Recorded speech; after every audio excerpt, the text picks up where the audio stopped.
Fellow Ugandans, on the 14th of January 2021, we went to the polls. It was clear even from the days before the election that Museveni was headed for a resounding defeat. Various independent opinion polls showed that Museveni could not even get 30% in a free and fair election. The mood all over the country was clear. Ugandans wanted change. Knowing what awaited him, Museveni started arresting thousands of our supporters, picking them from their homes at night, from their workplaces, or even along the roads, and detaining them in unknown places. Many of our brothers and sisters disappeared, and they've never been seen again. Those who have been lucky to return have spoken of being subjected to unspeakable torture and brutality. Some of our supporters have been castrated. Others have had their eyes and fingernails plucked out, their limbs broken, and their manhoods shattered. On 18th and 19th of November last year, on Museveni's orders, more than 100 Ugandans were shot and killed in cold blood. After that massacre, he came out chest thumping and congratulated his boys for a job well done. Up to this day, no one has been held accountable for these crimes against humanity. Just like the cold-blooded murders of Yasin Kauma, Rita Nabukenya, Dani Cheyune, Hakim Sekamwa, Hassan Waliendo, Frank Senteza, and many others, the regime silenced their grieving families, and that was it. The presidential campaign was turned into an exhibition of impunity. I survived 3 attempts at my life, and my comrades survived even many more. Some of our friends did not make it alive. Many comrades and journalists sustained permanent injuries. 2 weeks to the date of voting, my entire campaign team was arrested and subjected to all manner of torture and humiliation before they were thrown into a prison where they are languishing up to the present day. Museveni switched off the internet and ordered media houses not to report or even talk about the results from the polling stations as they came in. International election observers had already been shut out. Foreign journalists were targeted, and some of them were deported for the fear that they would expose the state-inspired violence and election fraud that was happening at that time. With this state of affairs, Museveni, aided by the Electoral Commission and the military, rigged the election like never before in the history of Uganda. In many districts of northern and western Uganda, citizens went to vote at 9 in the morning, but were told that the voting for the president had already ended. They could only vote for MPs and go back home. Voters wondered how ballot boxes were full of ballot papers even before the voting started. So many of our polling agents and supervisors had already been rounded up and taken to prison. In several districts such as Kwaniya, Isinjiro, Rukunjiri, Kabong, and many others, soldiers traveling in military trucks went from polling station to polling station, taking all available presidential ballot papers in favor of Museveni. Those who dared to question the criminality were quickly silenced by bullets and batons. But even with this ballot stuffing, we were still leading Museveni with a clear margin. And then, Mr. Byabakama, whether on gunpoint or out of collusion, he started reading things which only he can explain where they were coming from. Those who represented us at the National Tally Center spoke of how state operatives filled the entire Tally Center, and it is thought that these are the people who were feeding Mr. Byabakama with the results that he was reading, completely not reflecting what had come from the polling stations.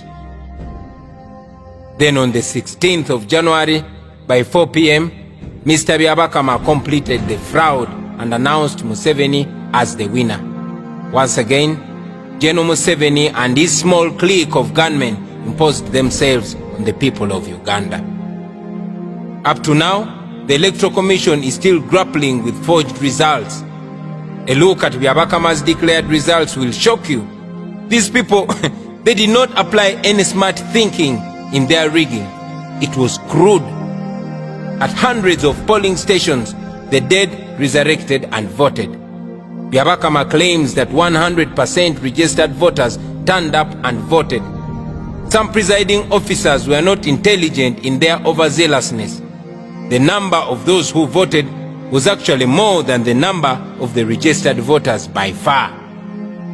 Knowing the kind of election fraud that he had just committed, Museveni quickly placed me under house arrest as hundreds of soldiers surrounded my home and our party head office.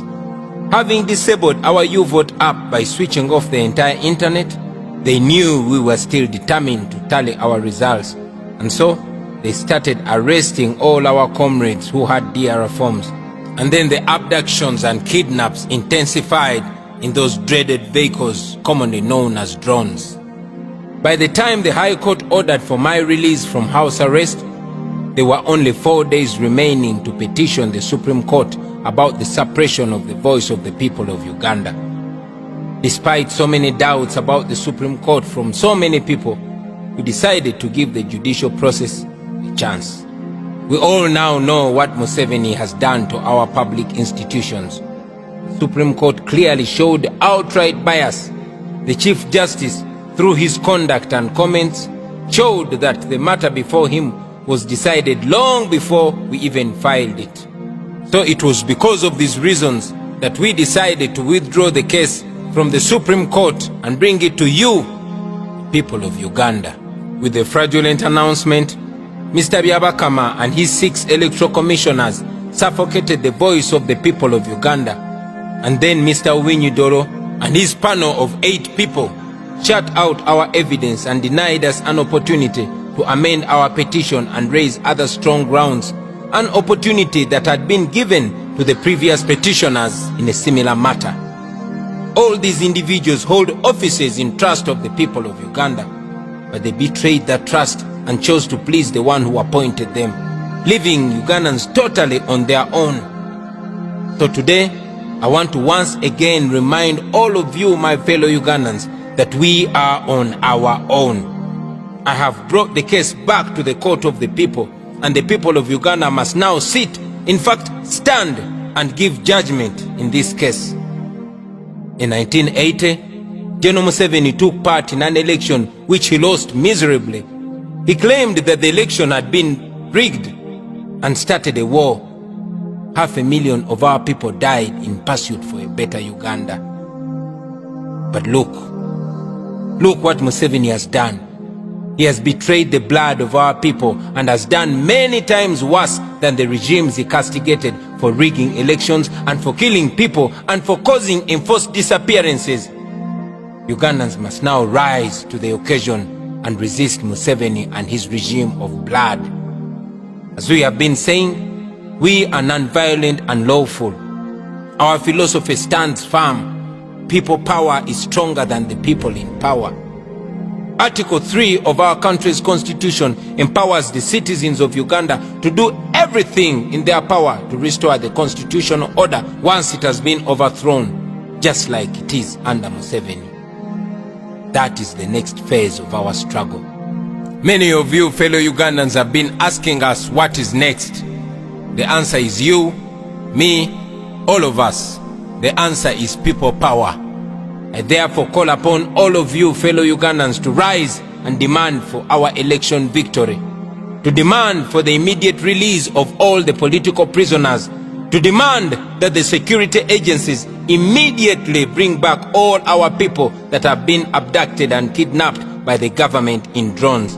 We want our people back, dead or alive. Let us demand for an end to trying civilians in military courts. Fellow Ugandans, here and all over the world, let us stand up to the relevant offices and demand for answers. You can wear your mask and demonstrate peacefully. It is within the law. It may take shorter or longer, but I can assure you that if we come together and protest and demonstrate against the dictatorship, we shall get positive results. I call upon all of you fellow citizens of Uganda to rise and evoke Article 29 of our Constitution and demonstrate against a regime that has oppressed us and exploited us and turned us into slaves in our own country. To all our leaders, this is your time to offer leadership to our people as we embark on the next phase of the struggle. To you fellow Ugandans in the diaspora, please stand up and demonstrate at all our embassies all over the world at the parliaments in your countries and all relevant offices. To the men and women in uniform, the police and the military, I urge you to respect the right of the people of Uganda to protest peacefully.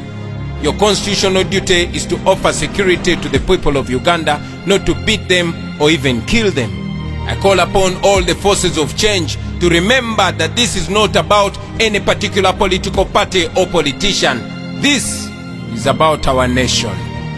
The time is now. We must do this for ourselves. We must do it for our children, for our children's children. We must do it for God and our country.